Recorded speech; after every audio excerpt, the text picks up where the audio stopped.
Olá pessoal, tudo bem? Eu sou Fernando Rocha, esse é o nosso Saúde e Bem-Estar e no programa de hoje você vai conferir. O médico cirurgião plástico Dr. Gustavo Aquino está aqui conosco para falar sobre as novas tecnologias no universo da lipo. A gente também vai ter a participação da médica cirurgiã plástica doutora Patrícia Leite para falar sobre a evolução da cirurgia plástica. E a gente também tem, claro, como sempre, o quadro Mitos e Verdades, para desmistificar informações falsas sobre a cirurgia plástica.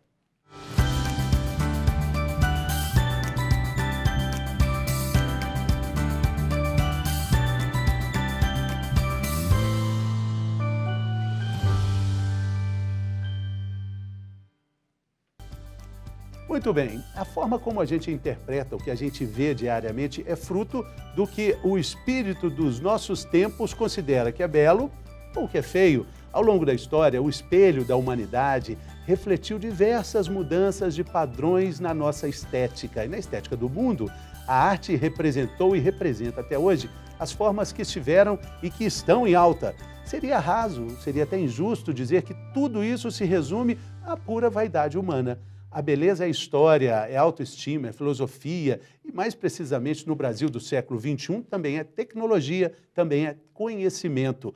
Mas nem tudo é só beleza. E se aquele velho ditado, Narciso acha feio tudo que não é espelho, virar ao avesso? Na sociedade das redes sociais, os parâmetros estéticos são cada vez mais impositivos. E a gente já observa uma angústia constante que a gente percebe e vê nas redes sociais por causa de padrões que, na verdade, são inalcançáveis. Para falar sobre tudo isso, sobre o que realmente pode ser possível, a gente conversa com o médico experiente, cirurgião plástico, o Dr. Gustavo Aquino. Bem-vindo, doutor. Alegria recebê-lo aqui. Obrigado, Fernando. É um prazer. Obrigado pelo convite e uma boa tarde a todos. Isso, vamos falar sobre o universo da cirurgia plástica. O Brasil já é o recordista em cirurgias plásticas no mundo, né? Já faz um tempo, né, que a gente está entre os principais países na atenção da estética. Por que o senhor acha que existe essa evolução por aqui? O país é um país da beleza, né? Um país com um clima favorável. O Brasil, ele reveza aí constantemente com os Estados Unidos aí, entre primeiro e segundo lugar em maior número de cirurgias plásticas brasileiras, já está liderando, né? Eu acho que é um povo com a vaidade grande, exacerbada, de norte a sul. As pessoas aqui gostam de se cuidar e a gente tem excelentes profissionais, né? A cirurgia plástica brasileira, graças a Deus, ela é referência mundial pela riqueza dos nossos cirurgiões, da habilidade, da criatividade do médico brasileiro. As pessoas vêm de fora para operar no Brasil, né? É o turismo hospitalar, né? Hoje, mais da metade dos nossos pacientes é uma coisa muito louca, né? Às vezes eu até assusto. Eles são de outros estados ou outros países, né? Então, eles vêm e ficam aqui um mês e meio em hotéis para poder operar com a gente. Então, realmente, esse dado mudou. A gente vê uma disrupção grande de barreira geográfica, que antes a gente não via, tanto de pessoas vindo para cá, como pessoas saindo, às vezes, para ir para a Turquia, para fazer cabelo. Então, o que eu vejo é que quando a pessoa identifica, essa barreira geográfica está cada vez menor. E cada vez mais acessível, né? A gente está falando de técnicas que são cada vez também mais avançadas. É difícil até a gente falar o que há de mais moderno, porque quando o programa for para o ar, talvez já não seja mais, né? Sim. As tecnologias avançam muito, cada hora é um produto novo. Eu acho que as tecnologias vieram para somar. Eu sou um fã da tecnologia. Minha área, por exemplo, de lipoaspiração mudou completamente, né? A lipo que a gente fazia antigamente com uma cânula rígida, uma mangueira e um motor simples, isso mudou muito. Hoje é lipo ultrassônica, né? Um probe que vibra na mesma frequência da gordura, emulsifica a gordura, então a gordura fica líquida. Quando a gente entra para aspirar é líquido, né? Não é aquela força mais. O vibrolipo, que vibra 5.000 vezes por minuto, então a gente consegue fazer um movimento muito mais leve, muito mais delicado, isso resulta num trauma menor. O paciente volta mais cedo para a atividade, uma recuperação, um downtime muito menor do que era antigamente. Para a gente falar especificamente sobre isso, né, eu queria voltar, por exemplo, a 2 décadas mais ou menos, que a famosa lipoaspiração era considerada uma cirurgia de alto impacto, de difícil recuperação, pessoas também tinham complicações diversas. É muito são muito famosos aqueles vídeos, né, das antigas lipos, assim, parecia uma coisa, parecia um exercício físico ali que o médico fazia, né? Aqueles movimentos bruscos ali. Só para te dar um dado, Fernando, quando eles inventaram a lipo, né, a lipo era seca, então a gente pegava a cânula, eu não peguei essa fase, graças a Deus, que dá medo. A gente pegava a cânula e introduzia ela direto no abdômen do paciente e naquele plano da gordura ia aspirando. 40%, tinha sangue também, bastante, né? 40% do volume aspirado era sangue, né? Hoje, com as novas técnicas, 1% sangue. Então, você vê como mudou isso, né? De 40% para 1%. Então, antes o paciente realmente ficava muito debilitado, a hemoglobina caía muito, muito roxo, muita equimose, né? Ficava completamente preto. Hoje a gente já acaba a cirurgia, a fisioterapia já entra, faz intraoperatória, já coloca os tapings para diminuir o edema. Com 10, 15 dias esse paciente não tem um roxo, ele está completamente apto para voltar para o trabalho. Anteriormente eram faixas e mais faixas ali? Antigamente era espuma, né?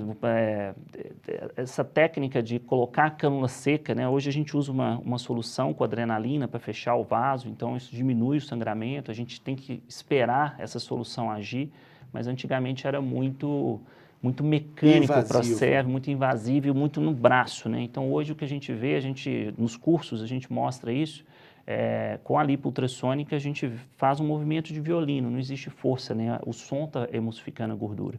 E quando a gente entra com o vibrolipo, que também está vibrando a ponta da cânula. Então, os movimentos são muito delicados. Então, vamos falar sobre isso, né?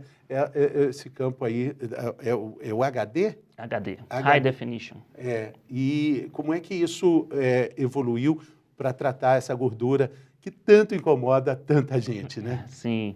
Bem, o High Definition, né, o termo, a mesma coisa de LAD, as pessoas às vezes perguntam, é LAD ou HD? Então, LAD em português, lipo de alta definição, e HD em inglês de High Definition. Isso começou com o Royos, que é um cirurgião colombiano, que eu sou fã, fiz meu treinamento lá na Colômbia, onde a gente começou a preocupar em revelar as formas. Antes a gente preocupava só em retirar a gordura de uma maneira uniforme. E a Lipo HD veio para fazer uma coisa mais customizada. Então, a gente estuda aquela musculatura. Lipoescultura? Uma lipoescultura, mas uma lipoescultura mais customizada, planejada. Então, a gente está preocupado ali em revelar as formas mais do que só retirar a gordura. Então, a gente consegue definir, colocar um abdômen mais atlético, pontos do abdômen que já são naturalmente mais escavados, a gente forma sombras, então quando a luz bate ali vai ter uma sombra, os pontos altos, que a gente chama de pontos de reflexão, vão ter luz, então como se fosse uma maquiagem, quando a mulher maqueia, ela faz as sombras, a gente faz isso no abdômen e fica realmente assim um resultado espantoso, algo que encanta e transforma a vida das pessoas, porque eu acredito na cirurgia plástica como uma ferramenta para conectar as pessoas com o divino. É isso que eu faço, eu uso aquele momento para resgatar aquele amor próprio que a pessoa tem dentro dela. E a gente às vezes opera um abdômen, mas a gente transforma a vida da pessoa, né? Transforma ela como um todo, ela volta outra pessoa e inspira outras ao seu redor. Agora, sobre essa técnica que você estava dizendo, né, que está incluído aí nesse processo, né, você disse, antes a gente tirava, o cirurgião tirava ali, fisicamente ali, caía aquela gordura ali, né? Era um método de sucção, né? Sim. Agora, o ataque à gordura, ele é mais sutil, mas também mais eficiente. Sim. Essa tecnologia da lipo ultrassônica é usada mundialmente, né? Demorou um pouquinho até eles acertarem a frequência da gordura, né? Assim como um tenor quebra o copo com a voz, ele quebra vibra, mesmo? Diz que quebra. Mas é aquele cristal assim... Né? Disseram que quebra, mas... Mas é o seguinte, tudo bem, pode ser até exagerado a comparação de quebrar um copo, mas um som muito alto quebra a vidraça. Sim, sim. Né? E isso é verdade, é uma Sim, caixa de som alta. Sim, e aí fizeram os estudos e chegaram na frequência exata da gordura. Quando conseguiram isso foi uma revolução, né? Porque de repente agora você tem um probe ultrassônico, é uma cânula romba, não existe força nela, praticamente você não faz força nenhuma. Então riscos como haviam de perfurar o abdômen, praticamente zero com essa tecnologia, tá? E é esse probe que faz a emulsificação da gordura. Então, como se fosse um queijo, aquele probe vibra, aquilo vira um líquido e sai igual uma manteiga. Nos vídeos a gente mostra muito isso, porque os pacientes têm medo da lipo, né? Eles ainda associam a essa lipo com sangramento. Agressiva. A lipo, quando dá problema, é notícia, né? É uma coisa que vende, mas eu gosto de educar, o meu Instagram é muito de conteúdo para informar as pessoas. Eu acho que quem gera conteúdo são as pessoas que acreditam no que fazem e acho que nós médicos temos que ser o protagonista do que a gente faz na rede social, né? A gente tem que assumir esse papel porque é a gente que opera, então a gente tem que comunicar. Agora, doutor Gustavo, avaliando assim, analisando outros procedimentos que surgiram como esse, que o senhor faz com tanta eficiência, outros no passado, não tanto tempo atrás, também surgiram como grandes novidades e acabam popularizando e sendo oferecidos em larga escala, em até estabelecimentos que não são muito recomendados para um tipo de procedimento cirúrgico, né? O que o paciente, o que a pessoa, nosso público aqui, precisa perceber? Porque hoje estamos falando de algo muito raro e muito específico e também, talvez, não tão acessível, né? Sim. Mas em breve vai ser, né? Considerando a evolução de todos os procedimentos estéticos, qual é a observância mais importante que uma pessoa interessada precisa ter na hora de escolher um cirurgião? Eu acho que a primeira coisa é eles entenderem o que eles estão comprando. Eu acredito muito em criar relacionamentos com os meus pacientes e em ter essa confiança. Então, eu acho que quando a gente vê números, quanto mais números a gente coloca, mais a gente distancia da pessoa. Então, eu preciso muito, na minha cirurgia, casar com a mente da pessoa, com o propósito dela, porque eu faço cirurgia corporal. Diferente de um nariz ou de uma orelha, que o resultado é todo construído na mesa cirúrgica, o que eu faço, eu dependo do comportamento dela. Então, eu acho que a primeira coisa que a pessoa tem que ter é a empatia e a confiança no cirurgião. E isso leva tempo, porque a confiança ela é conquistada, né? Então, assim, eu, por exemplo, faço 60 novas consultas por mês, mas eu limito a 24 cirurgias no máximo por mês. Então, é menos da metade. Poderia operar muito mais, mas eu não ia conseguir essa confiança, eu não ia conseguir essa atenção, esse carinho. Então, assim, eu realmente quero transformar a vida da pessoa. E eu uso aquela região que ela me procurou para conectar ela com isso. As máquinas já são o contrário, né? Então, esses aparelhos que chegam, às vezes um laser, uma criolipólise, ela já é vista de uma maneira mais comercial para tentar fazer número, né? Que eu não tento fazer isso com a cirurgia. As minhas cirurgias são muito customizadas, eu preparo muito o paciente, falo não na hora certa e quando ele entra no bloco ele já entendeu que ele é o protagonista da mudança, que eu só sou uma ferramenta para ajudar ele a escrever esse capítulo novo na vida dele. Juntos, eu e ele tem que entender a responsabilidade dele nesse ato, nós vamos construir uma nova história, mas ele sempre o protagonista da mudança. E muito interessante isso, eu gosto muito quando o médico fala e explica isso, né? A protagonização do paciente nesse processo, porque muitas vezes o paciente terceiriza essa responsabilidade para o médico, acreditando num milagre. Sim, principalmente quando ele está pagando por isso, né? Às vezes pagando caro. E eu falo isso com eles, eu não quero seu dinheiro, eu quero que você mude seu comportamento. Porque eles pagam e jogam essa conta para a gente. Essa conta, a conta de saúde, né? A conta do resultado, ela é nossa. Né? Você vai fazer a sua parte, treinando 40 minutos todos os dias, alimentando bem, suplementando, né? E eu vou fazer o melhor trabalho possível. Como um atleta e um treinador, todos os dias a gente vai encontrar e a gente vai conquistar isso que você quer. Agora, não joga para mim uma responsabilidade que é a sua. Porque eu sempre digo que a chave só gira do lado de dentro, não adianta você entregar para outra pessoa abrir. Essa é boa, gostei. Porque, doutor, fica à vontade, tá de presente. Muito importante falar isso, porque nós estamos falando da formação de um novo corpo, de uma nova estatura, de uma apresentação social diferente. Sim. Mas ela precisa de condicionantes ali para ela manter, né? Conversamos recentemente aqui sobre a cirurgia bariátrica, que tem alguns pontos de contato. A pessoa emagrece e acha que, pronto, terminou o processo. Não, na verdade, está começando um processo. Sim. Na cirurgia plástica também existe esse entendimento da responsabilidade por parte do paciente. Sem dúvida, a gente frisa isso muito. Lá na Concept, que é essa clínica nova que a gente abriu, a gente fez esse espaço maior justamente para a gente incorporar essa gama de profissionais, até yoga nós estamos colocando. Então, eu realmente acredito na gente tratar a pessoa corpo, mente e até o nível espiritual, porque eu acho que no final de tudo, o propósito da cirurgia, as pessoas têm que entender isso. Para que você quer fazer uma lipo? Por que você quer tirar a gordura? Para quê? É para você ficar feliz. Então, se você estiver feliz sem a cirurgia, da minha parte está tudo bem, entendeu? Mas eu uso a cirurgia para você se sentir melhor e você conectar com essa fase. Mas sim, a gente precisa ter esse entendimento, o paciente precisa entender isso e muitas vezes ele chega como você disse, ele chega querendo jogar isso para você, com uma foto, ó, vou ficar assim, né? A pessoa é completa, uma foto de uma... Schwarzenegger. Agora é a Virgínia, do esposa do Zé Felipe. Querem o abdômen da Virgínia. A menina tem 22 anos, né? Malha todo dia, blogueira e tudo mais. Então, assim, as pessoas precisam entender que se você quer isso, não é só na cirurgia que você vai conquistar, né? Por mais que exista essa possibilidade por um caminho que, comparando com a musculação, com os regimes, com a alimentação balanceada, a cirurgia plástica é um atalho nisso tudo. Sim. Mas, de novo, não é a mágica, né? Não. Sozinha, o senhor falou assim da moldagem ali do abdômen, o tanquinho, no meu caso seria, mas se eu opto por um procedimento assim e não faço mais nada, vai durar pouco o tanquinho, né? Sim, a gente vê na bariátrica, né? As pessoas fazem a bariátrica e voltam a engordar, né? Eu acho que tudo é uma mudança postural, né, Fernando? Você quer uma nova fase na sua vida, né? Tem um ditado que eu gosto do Will Smith, que ele fala que todo mundo quer ir para o céu, mas ninguém quer morrer, né?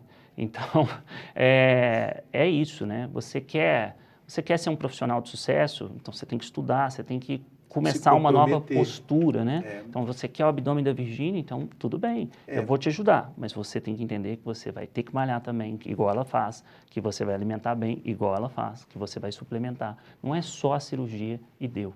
Para comer o mingau tem que amassar o milho. Não adianta achar que o milho é feito sem amassar. Mas, doutor, aí a gente entra num componente muito importante, que é a interferência das redes sociais. O senhor acabou de citar esse exemplo. As pessoas, né, naturalmente acabam comparando o palco dos outros com o bastidor da vida dela, quando esquece que, na verdade, a Virgínia, citada aí, também tem o bastidor dela, também tem os dramas dela, né? O senhor percebe que, às vezes, isso toma uma proporção assim completamente descontrolada? Sem dúvida. As pessoas quando chegam, elas chegam a um universo, né? Com as dores, com as emoções e tudo. Acho que as redes sociais, elas somam muito. A gente agora, todo mundo gera conteúdo, né?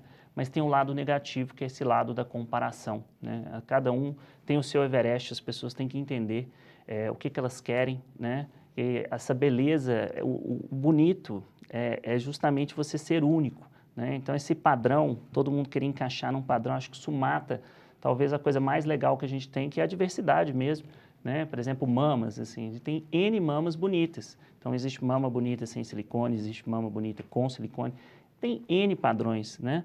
E as pessoas entenderem isso, que essa diversidade é o que nos enriquece. E tentar parar de querer encaixar naquele padrão, porque isso gera a pior sensação, que é, às vezes, a frustração de você não conseguir encaixar nisso e, por isso, você achar que você é menos, né? E, às vezes, não tem nada disso. Não tem nada disso. Nessa conversa aí que a gente está tendo, o senhor disse rapidamente aqui, às vezes eu falo um não e o paciente precisa entender o que ele significa. E o senhor está, de certa forma, aqui, entre aspas, está vendendo um produto. Então, o senhor não deveria dizer o não, mas o não aparece numa conversa com o paciente, assim, quando o senhor explica todas essas condições e vê que, na verdade, ele não teria tanta condição de seguir, não era exatamente isso que ele está querendo? Sim. É engraçado, quando a gente fala o não, ele conecta, porque ele vê confiança. É igual aquele garçom, quando você pede o prato, ele fala, não, pede meio, é muito para você, né? E você fala, pô, que legal, ele me avisou, ele preocupou comigo. Quando eu falo não, eu explico para ele o não. Lá na clínica, o paciente, as cadeiras são no mesmo nível, é para ele entender que ali a gente está igual. Eu estou preocupado com ele. Então, esse não é o seu momento de ir para um bloco cirúrgico. A gente faz bioimpedância, vê o metabolismo dele. Essas pessoas, às vezes, querem fazer cirurgias de 7, 8 horas, são cirurgias muito longas e elas estão completamente sedentárias, então até um risco para a segurança do paciente. Então, o não é não estou te abraçando e deu. É não, o momento agora não está propício, mas nós vamos cuidar de você, vamos ter uma equipe aqui para te emagrecer, para preparar você para a cirurgia, já vamos marcar a sua cirurgia para te motivar, mas vamos fazer isso daqui a 6 meses, quando você estiver pronto, quando sua mente estiver pronta, quando você estiver alinhado com isso, né? Se você quer ser um campeão, você tem que mudar a sua postura, né? Não é sem ir treinar que você vai conseguir essa medalha. Então, isso é suor, é muito trabalho. E as pessoas, às vezes, querem jogar exclusivamente para a cirurgia. Então, esse entendimento do protagonismo dela é o que eu acho que me faz ter sucesso nas minhas cirurgias, porque quando eu entro, ela já entendeu o recado. O metabolismo dela já é outro, os hormônios que ela está secretando são outros, né? Os valores já são outros. Então, eu faço a cirurgia, ela volta para aquilo que a gente preparou ela, né? E aí, realmente, os resultados são maravilhosos, encantadores, e é o que eu brinco, eu coloco lá no meu Insta, né? Transformar pessoas em inspiração. Elas se tornam figuras inspiradoras, assim, elas postam e elas estão encantando todo mundo e elas estão alegres, viajando, e isso é o que me motiva. Eu falo, meu Deus, que coisa mágica, que coisa divina que os cirurgiões plásticos têm de moldar, né, a autoestima da pessoa, né, moldar o interno através do externo. Isso é muito Deus, acho que os médicos, todas as especialidades fazem isso, mas eu sou fã da cirurgia plástica porque a gente consegue fazer isso com as mãos e realmente transforma a pessoa como um todo. Muito bacana. E essa transformação, ela não é quickly, ela não é rápida, como o paciente chega no consultório esperando, né? Interessante eu dizer isso, que às vezes fala assim, ó, tudo bem, a cirurgia até vai acontecer, mas antes dela, ele precisa se preparar, não só emocionalmente, mas às vezes até fisicamente também. Sim, fisicamente. A gente faz uma série de exames, a gente acredita muito nisso, nessa parte de medicina anti-envelhecimento, regenerativa, né? Eu acredito que tudo isso que a gente está tratando são as consequências do envelhecimento. Então, tudo bem, nós vamos atacar isso, mas vamos ver seu processo inflamatório, seu estresse oxidativo, vamos cuidar agora a nível celular, né? Vamos profundo nisso para a gente poder tratar a sua célula e não só ficar tratando a consequência por fora, né? Então, a gente tem equipes para isso, para a gente começar a fazer esses exames genéticos, né? De dieta, prescrever as dietas de acordo com a sua genética, se você inflama mais com um alimento X ou Y, para a gente poder tratar você como um todo. E a gente vai mais profundo ainda, a gente tentar trazer essas terapias, né, de meditação, de yoga, porque eu vejo pessoas, às vezes, lindas, maravilhosas, ricas e depressivas. E isso me assusta, né? A pessoa é bonita, a pessoa tem uma condição financeira muito boa, e ela está triste. Então, acho que, às vezes, a cirurgia plástica ela vai moldar justamente a alma da pessoa ali, de falar, olha, você não precisa de cirurgia, você está muito bem, você tem que ser grato por tudo que você tem condição, você tem beleza física, mas você está precisando de yoga, você está precisando meditar um pouquinho e refletir sobre esses valores que você está buscando a solução no lugar errado. Interessante. O senhor citou também a cirurgia bariátrica, né? E falando do reganho de pacientes que fazem a bariátrica e acabam ganhando peso também. Desse processo todo holístico aí, muito interessante que o senhor está citando, também existem recaídas assim do paciente falar, olha, não, voltou aqui, doutor, vamos ter que fazer tudo de novo. Existe. Como é comum na bariátrica? Quer dizer, comum não, como acontece na bariátrica? Existe. O paciente às vezes te engana, né? Eles querem fazer muito. É um sonho, né, Fernanda? Elas chegam com um sonho, é como uma viagem, né? A gente é o piloto do avião e a gente vai pousar esse avião em segurança. Mas a gente tem que frear eles às vezes, né? Existe sim, às vezes eles saem um pouquinho, mas é legal porque quando eles voltam com a postura de vergonha, assim, tipo, eu fugi dos nossos valores, sabe? Nossos valores são amor, segurança, inovação e transparência, então a gente deixa isso muito claro, a gente tem a nossa logo, nosso símbolo, então existe uma tribo ali, dentro daquilo. Então, quando sai, amor, segurança, inovação e transparência. Amor para a gente é muito forte, assim, como a gente cuidar de uma família mesmo. Então, a gente fez toda uma logo, a Vivara, inclusive, elas têm um berlock exclusivo que a gente dá para elas. Tem 12 pacientes que tatuaram o símbolo, de tanto que elas conectam com isso.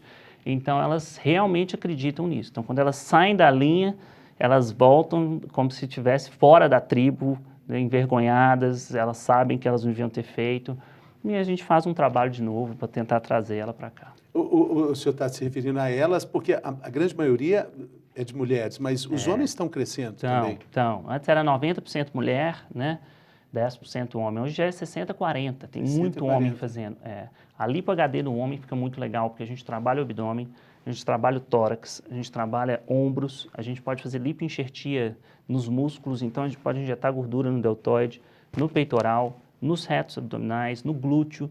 Então, assim, transforma a vida da pessoa. É um empurrão que no momento certo, né? Quando você vê lá um menino que ele já tá na hora de você tirar a rodinha, aquilo ali a pessoa deslancha, sabe? Então, assim, no momento certo, isso é uma ferramenta divina, é mágico o que a gente consegue fazer, porque essa pessoa sai de um extremo e ela vai para o outro. Interessante. Mas também lembrando aqui mais uma vez que tem vários fatores aí ligados e que fazem com que o compromisso do paciente seja muito grande e que a dedicação dele seja intensa e que não é mágica e não termina com a cirurgia, né, doutor? Isso que a gente está falando aqui o tempo todo. Né? Exato. A gente tem aqui, doutor Gustavo Aquino, um quadro, como eu disse na abertura, que se chama Mito ou Verdade? Mitos e Verdades. E quando a gente fala de cirurgia plástica, o Brasil, campeão mundial de cirurgias plásticas, a gente tem muitas coisas importantes, né, para a gente desvendar, né? Sim. Podemos ir para o quadro? Quer Bora tomar lá. uma água? Já tomei, Já tranquilo. tomou. Água é sempre bom no processo? Sempre bom, sempre o bom. alimento da pele, né? Sim, tem que ter, tem que hidratar. A gente faz bioimpedância e dá água corporal lá, é um dado bem legal. Isso, exatamente. Vamos então, mitos e verdades, está na hora.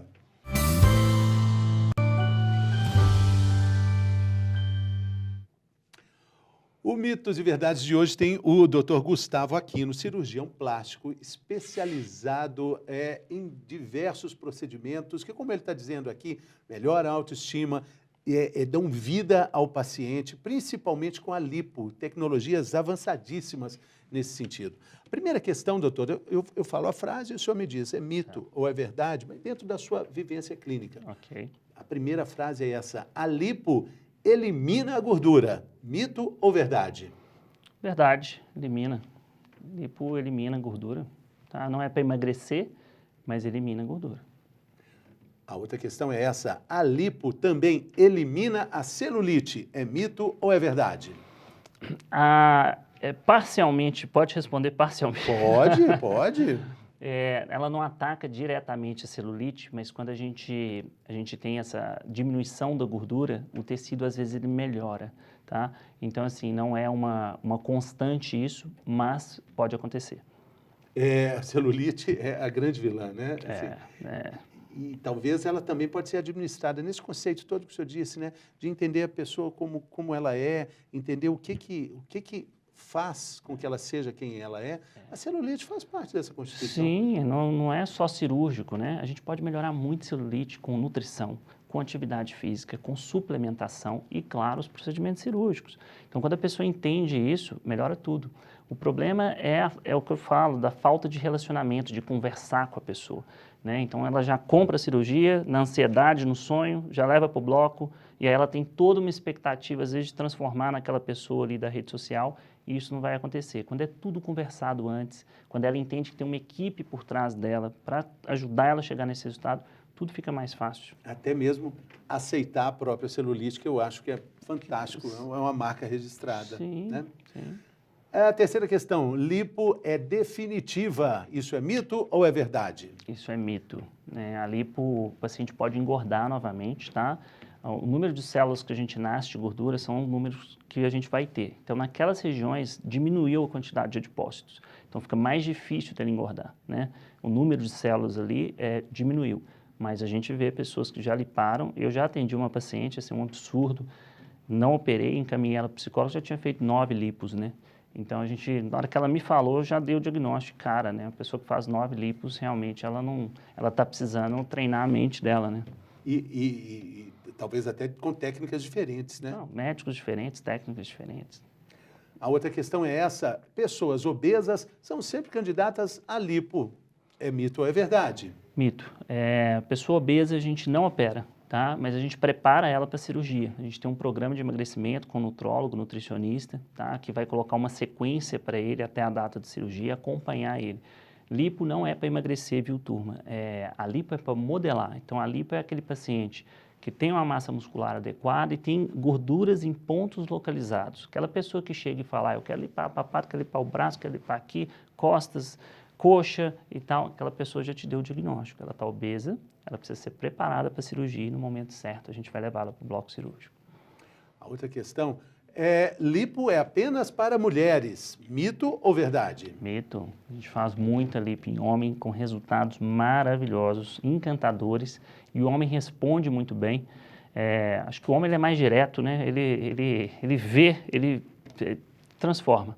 E eles começam a malhar, é uma coisa assim, surreal a transformação da lipo HD no homem. Ele ajuda no processo? Ajuda.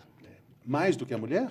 Eu acredito que sim. As lipos que a gente tem de homens, aquilo que você me perguntou, de às vezes o paciente voltar, né, ele sair da linha, a gente não vê isso tanto com o homem. O homem, quando ele opera, ele vê o resultado e aquilo mexe com ele. E ele começa a malhar, ele toma gosto pela coisa, sabe? E ele não aceita voltar como era. Então, assim, essa recaída em homens parece ser menor. A outra questão é essa, após a lipo, o umbigo do paciente desaparece. Mito ou verdade? Mito. O umbigo vai continuar lá. O que acontece, às vezes, a gordura ela tem função estrutural, ela sustenta os tecidos, né? Então, tem um lado bom. Quando a gente envelhece, a gente perde gordura, então o rosto cai. Então, quando você lipa aquela região, a gordura, sai a gordura e você pode ter a queda do umbigo, que eles chamam de umbigo triste. Então, o umbigo que às vezes é redondo, ele fica mais horizontalizado. Mas ele está lá, não desaparece não. É o famoso umbigo triste. Umbigo triste, que na verdade só está assim, né? Rebaixado. Drenagem linfática é sempre fundamental após a lipo. É mito ou é verdade? É verdade, a gente usa drenagem hoje não como usava antigamente. A gente tem até um curso das nossas fisioterapeutas paralelo ao nosso curso de Lipo HD. Antigamente fazia muita drenagem, então fazia todo dia, ou dia sim, dia não. Hoje, bem menos. As terapias mudaram muito, principalmente com o uso do Renuvium, que é essa tecnologia para flacidez que a gente usa. Então, a lipo gerava muita flacidez, né? Porque tirava a gordura de uma forma abrupta. E agora com o Renuvium, que é o plasma, é uma tecnologia nova, tem 1 ano que está no Brasil, a gente consegue dar essa retração e melhorar, inclusive, esse umbigo triste. Então, essa é a ideia. Que é uma técnica que o senhor usa também, né? Sim, o primeiro aparelho de Renuvium, graças a Deus, a sede é aqui em Belo Horizonte, por coincidência. Então, o primeiro aparelho foi o nosso. A gente já está com mais de 200 casos de Renuvium. Sexta e sábado, a gente vai receber 40 cirurgiões plásticos de todo o Brasil. Alguns já até chegaram aí para a gente fazer um treinamento sobre essa tecnologia. É uma coisa fantástica. Não é para lipar, ela não tem essa função, mas uma tecnologia exclusiva para retração de pele. Então, a gente pode usar em papada, a gente pode usar no peitoral, a gente usa no abdômen, no dorso, nos glúteos, nas coxas, e tem um resultado, assim, maravilhoso. A gente tem usado em praticamente 100% das lipos. Ele é permanente? É uma coisa muito nova ainda, sabe? É nova até nos Estados Unidos. E volta naquilo, né? Permanente não. Outro dia uma paciente me perguntou, mas isso é para sempre? Eu falei, nem você é para sempre. Nem o cabelo permanente é permanente? Né? Exato. Né? Então, assim, e a nossa cirurgia depende muito do comportamento, do hábito de vida, né? Então, assim, flacidez, ok, se você alimentar bem, um suporte nutricional bacana, atividade física, você vai ter uma pele melhor, né? Então, isso está muito linkado. Mas o que eu vejo é o seguinte, a gente tem 200 casos, a gente teve que passar o aparelho de novo em uma paciente. 2 irmãs, uma quis aplicar novamente. Ele atua estimulando o colágeno durante 9 meses. Logo no pós-operatório ela já vê, ela sente que a pele está mais dura, mais firme, e ele vai atuando durante 9 meses. Sempre no pós-operatório ou pode também em usos ocasionais? Pode, é uma peça de mão de 27 centímetros e ela tem que entrar mesmo por debaixo da pele e ela tem que ser passada bem lento, e são várias passadas. Então, normalmente a gente faz esse procedimento em bloco cirúrgico, né? Mas você pode fazer, por exemplo, um braço isoladamente ou só a coxa isoladamente. Normalmente, como a gente faz cirurgias de contorno, a gente usa em 2, 3 áreas, então normalmente esse paciente está no bloco. Esse produto, ele pode ter um impacto parecido, não igual, porque igual é difícil, a toxina botulínica? A toxina botulínica é mais para paralisar a musculatura. Mas eu digo assim, no que a surpresa e a multiplicidade de usos? De encantamento, sim. O Renuvium, ele veio como... quando eu conhecia a ferramenta, eu falei, putz, eu preciso ter isso, porque é uma dor que o cirurgião plástico tinha, né? Nós, cirurgiões, quando a gente tinha flacidez, a gente só tratava ressecando. Então, aquele tecido está flácido, a gente ia lá, ressecava a pele. Então, tinha grandes incisões no braço, grandes incisões na coxa, abdominoplastia com incisões muito grandes. E o Renuvium veio para fazer essa retração da pele. Isso. Então, a gente está conseguindo, às vezes, diminuir muito a incisão, ou quando o paciente é preparado para a cirurgia, né? Então, ele vai emagrecendo como uma gominha, aquela pele vai voltando e acoplando. Às vezes a gente consegue tirar ele do que seria uma abdominoplastia total para só uma lipo com Renuvium. Então, assim, ele não vai ter uma incisão gigante, ele não vai ter um umbigo novo. E isso é transformador para a gente, assim, ainda mais para ele, né? Porque ele agora ele não tem nenhuma marca e isso estimula ele a realmente conectar com os nossos valores, que é esse valor da transformação. A outra questão é a seguinte: lipoaspiração e lipoescultura são técnicas diferentes. Mito ou verdade? Verdade, assim, a lipoaspiração é o ato de você tirar a gordura. E a lipoescultura é o ato de você esculpir, né? Eu acho que no final todo mundo, quando está fazendo uma lipo, está fazendo uma lipoescultura, né? Antigamente a gente fazia isso meio no padrão, a gente tinha um pinte, deixava aquele pinte bem uniforme, né? Aí que vem a HD. Então a gente tem regiões na HD que a gente deixa o pintezinho menor e outras regiões um pouquinho maior para formar essa transição com a luz. Então, quando a luz bate, aonde está o pinte menor vira sombra e onde está o pinte maior vira luz. Então, faz esse jogo de luzes com o abdômen. Então, isso é muito legal. E é uma escultura? É uma escultura. Uma escultura. A outra questão é essa: a lipoaspiração só deve ser feita em ambiente hospitalar. Isso é mito ou é verdade? É verdade, eu acho que há casos e casos, né? A imensa maioria das lipos a gente faz em ambiente hospitalar, tá? Às vezes uma lipo muito pequena, né? Uma lipo de papada, uma coisa assim, você fazer numa sala de procedimentos equipada. Nos Estados Unidos fazem muito em consultório, coisas assim, regiões menores, mas a gente que opera abdômen sempre em hospital. Segurança é nosso segundo maior valor. E como o senhor disse aí, e é bom também até usar como parâmetro quando o preço for muito baixo e o local for muito propício para falta de segurança, né? Sem dúvida. A gente vê que a imensa maioria dos casos, né, de fatalidade é quando o paciente distancia disso, né? Eu brinco, quando a gente está no avião comercial, a aeromoça está falando máscaras de oxigênio, a gente nem está olhando para ela.